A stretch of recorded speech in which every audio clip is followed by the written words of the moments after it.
Bonjour à toutes et à tous et bienvenue dans votre rendez-vous quotidien Smart Éducation, un magazine dédié à la formation, aux nouveaux métiers, aux nouvelles pédagogies. Le rendez-vous qui donne un futur à la jeune génération. Aujourd'hui dans Smart Éducation, on fait un peu de communication. L'offre d'enseignement supérieur n'a jamais été aussi large. Licence, BTS, DUT, master, maîtrise. Les étudiants peuvent opter pour des centaines de cursus différents. Pour l'étudiant, il s'agit donc de faire le tri et pour les écoles de savoir attirer ces étudiants. Le rôle de la communication des grandes écoles dans les choix d'orientation des jeunes. On en parle donc avec Antoine Balourdet, CEO de Studies, qui accompagne le développement des écoles grâce notamment à des solutions d'intelligence artificielle. Bonjour. Bonjour. Bienvenue sur le plateau de Smart Éducation. Antoine Balourdet, première question assez simple. De quel constat finalement est né Studies ? Est-ce que vous êtes parti plutôt du côté des étudiants, plutôt du côté des écoles ? Expliquez-nous. Alors, merci de poser cette question, parce que c'est vrai que j'en parle assez peu. C'est parti en fait d'une expérience personnelle, puisque moi-même, je suis passé par 5 établissements en 5 ans durant mes études supérieures. Alors, dans de bonnes conditions, c'était des échanges, c'était les différentes étapes possibles. Et c'est vrai que c'est toujours une étape compliquée de réussir à comprendre à chaque fois où est-ce que ça peut nous mener et pourquoi choisir telle formation à tel endroit plutôt qu'une autre. On est dans un cadre où il y a énormément de foisonnement de possibilités, mais dans la réalité, ces choix sont difficiles à appréhender. Et c'est de là, en fait, où à la sortie de mes études, j'ai fondé avec 2 associés Studies. Pourquoi est-ce si difficile, justement, Antoine Balourdet, vous le dites, de s'y retrouver aujourd'hui pour un futur étudiant ? Je le disais, donc des centaines de cursus possibles. C'est ça ? C'est que ça ? Pourquoi c'est si difficile aujourd'hui ? Alors, c'est une excellente question, d'autant plus que là, quand on parle de centaines de cursus, on parle simplement des grandes tendances. BTS, DUT, etc.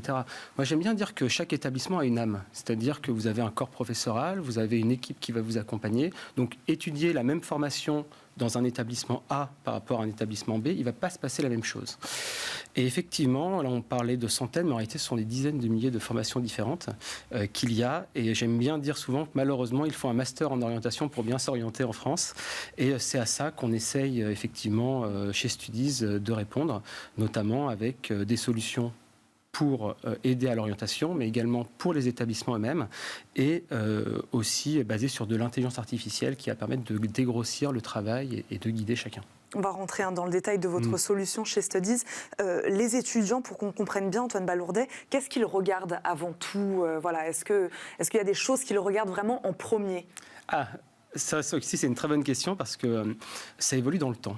Nous, c'est ce qu'on a repéré aujourd'hui. Les critères ont évolué et les étudiants ne regardent plus les mêmes choses qu'il y a 10 ans ? Alors déjà, oui, il y a des choses qui évoluent dans le temps par rapport aux générations, mais il y a également au long de l'année, tout au long de l'année, quand on s'oriente, on ne va pas être sensible aux mêmes choses, puisque au fur et à mesure des interactions qu'on a justement avec les différents établissements avec lesquels qu'on va commencer à étudier, ils ne vont pas avoir la même proposition de valeur, ils ne vont pas mettre en avant les mêmes choses, et donc du coup, ça va créer un panel qui va être beaucoup plus large que les autres.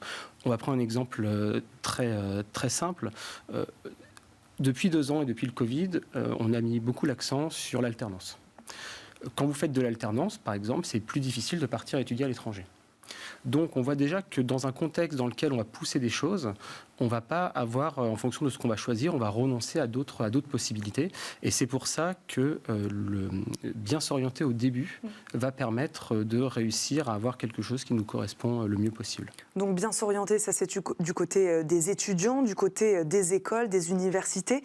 Pourquoi leur communication, elle est essentielle dans ce processus d'orientation des jeunes ? Pourquoi c'est essentiel, Antoine Balourdet ? Alors, c'est essentiel parce qu'en réalité, pour que quelqu'un puisse faire un choix éclairé et puis choisir en fonction de la propre valeur ajoutée et de l'âme de cette école et de ces formations-là, il faut qu'elle puisse être intelligible et comprise.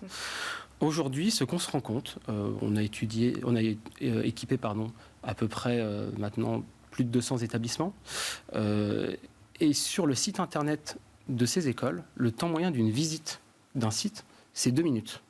2 minutes, je propose à chacun la prochaine fois qu'il va choisir un billet de train de regarder combien de temps il faut, ne serait-ce que pour choisir l'heure et le siège, on a pour plus de 2 minutes. Or là, on parle de quelque chose qui va probablement nous impacter pendant 40 ans de notre vie. Donc c'est extrêmement problématique ce temps-là, et notamment parce que ce foisonnement fait qu'on a du mal à s'ancrer sur un site. On ne tombe pas forcément sur la bonne page. Il y a des écoles qui malheureusement se font éliminer parce qu'on ne va pas être bien référencé dans Google. Et quand je dis, enfin dans Google ou dans n'importe quel moteur de recherche, et quand je dis ça, ça veut dire qu'on peut très bien être sur une école qui peut nous intéresser, mais on ne va pas tomber sur la page qui va nous plaire ou qui va nous parler. Et c'est justement pour ça que nous, on met un certain nombre d'outils pour revenir sur là où chacun aujourd'hui en est dans ses désirs d'orientation, qu'on va aider à faire mûrir, pour lesquels on va essayer d'aller susciter de l'inspiration pour justement pouvoir trouver la meilleure formation pour eux. Vous êtes là pour ça avec Studies, faire rester finalement le futur étudiant un peu plus longtemps sur le site. Oui. C'est ça, l'attirer, l'inciter, lui donner des outils, des choses qui vont le faire rester plus longtemps, donc s'intéresser à l'école. C'est ça que vous essayez de faire ? C'est une des premières étapes. C'est-à-dire que, alors nous, on a aussi une plateforme d'orientation en amont qui va permettre justement de dégrossir les grandes lignes. Mais effectivement, on se rend compte que 2 minutes, c'est pas assez. On a mis au début, alors pour un des outils qu'on met en place, qui est un système de chatbot, qui va vraiment être basé sur l'intelligence artificielle, c'est-à-dire qu'en fonction du profil de chacun, on va pouvoir suggérer les formations dans l'établissement qui vont le plus parler. Donc déjà, en termes de temps, on va pouvoir aller directement à l'essentiel sur qu'est-ce que je peux faire et pourquoi. Une application concrète là, donc, de l'intelligence artificielle, le chatbot, et qui permet en effet donc, à l'étudiant de discuter, en tout cas de poser des questions. Jour et nuit. Ouais, jour et nuit. Jour et nuit. Effectivement, jour et nuit. Puis notamment, nous, on ne néglige pas le rapport humain. C'est-à-dire qu'en fait, il faut absolument, à un moment donné, qu'il y ait un lien avec l'établissement et le personnel qui est très compétent dans l'école. Ce qui se passe aujourd'hui, c'est qu'on parlait aujourd'hui des enjeux de la communication pour les établissements. 80% des budgets communication des établissements sont dans ce qu'on appelle de la notoriété de l'acquisition. C'est-à-dire qu'on essaye de se faire connaître. Quand on mesure, nous, c'est ce qu'on fait avec nos différents clients, on se rend compte qu'en fait, ça ne convertit pas. C'est-à-dire que c'est pour une grosse partie de l'argent qui est dépensé sans avoir de résultats sur le fait d'acquérir des étudiants qui vont rester. On se rend aussi compte d'autre chose, c'est que chaque site internet d'établissement, on a entre plusieurs dizaines de milliers et plusieurs centaines de milliers de visiteurs chaque année, durant une campagne de recrutement étudiant. Dessus, 68% à peu près vont être dans la cible. C'est-à-dire que 68% des personnes qui viennent sur un site pourraient rentrer dans une des formations. Sauf que dans la réalité, il n'y en a que 4% qui vont commencer à interagir avec l'école.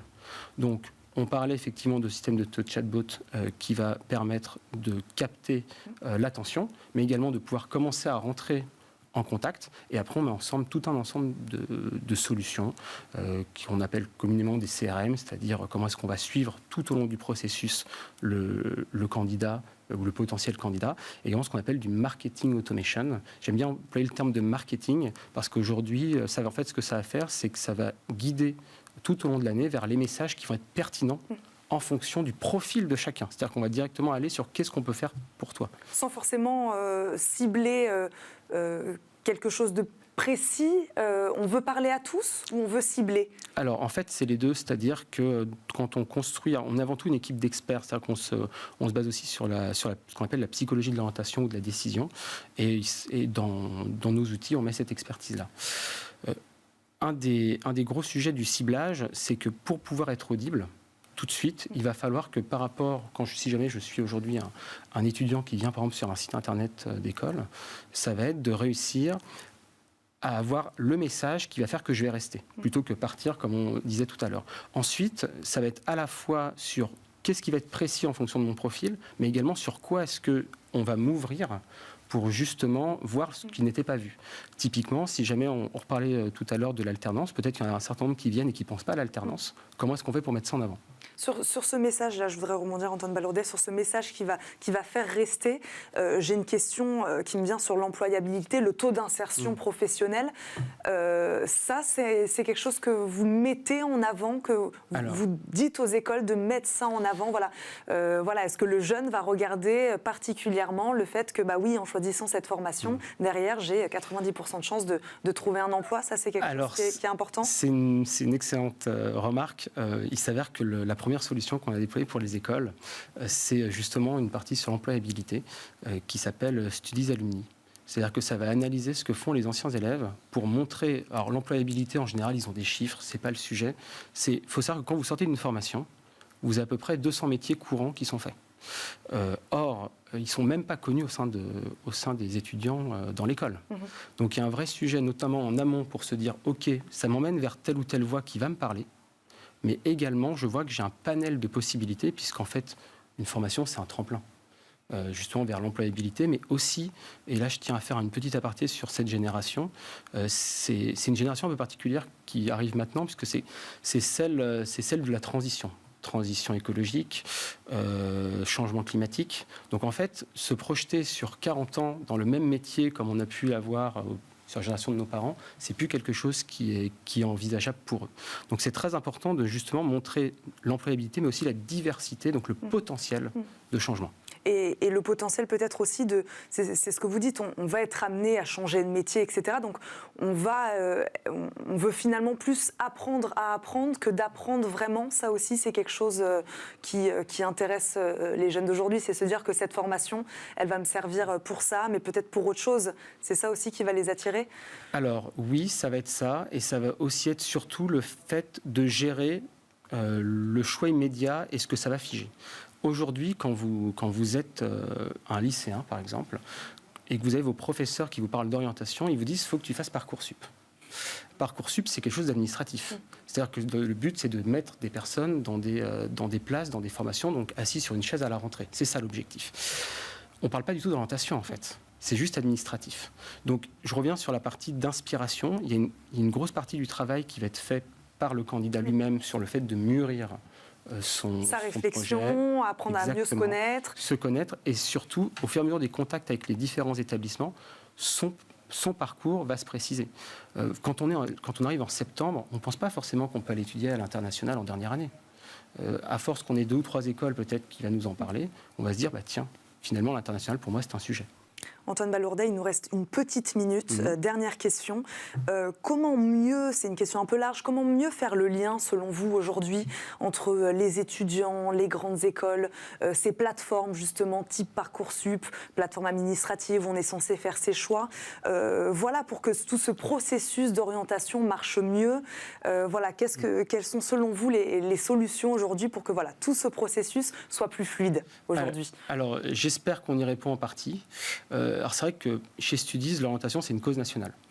Puisque vraiment, pour nous, le sujet, on se rend compte que quelqu'un qui va arriver justement vers sa voie sera beaucoup plus efficace et beaucoup plus heureux dans son métier, aura une meilleure scolarité. Un des vrais sujets, c'est vraiment ce lien humain entre la personne qui s'oriente, l'école, les anciens élèves. Et c'est justement sur ça qu'effectivement on travaille à l'ensemble de nos solutions. Il faut savoir qu'aujourd'hui, sur les écoles qu'on a équipées, on est leur première source de recrutement. C'est-à-dire qu'on représente plus de 35% de la promotion en 30, ce qui montre qu'au moins à ce niveau-là, on arrive à créer ce lien-là qui permet d'avoir des personnes qui vont être motivées et heureuses dans les formations.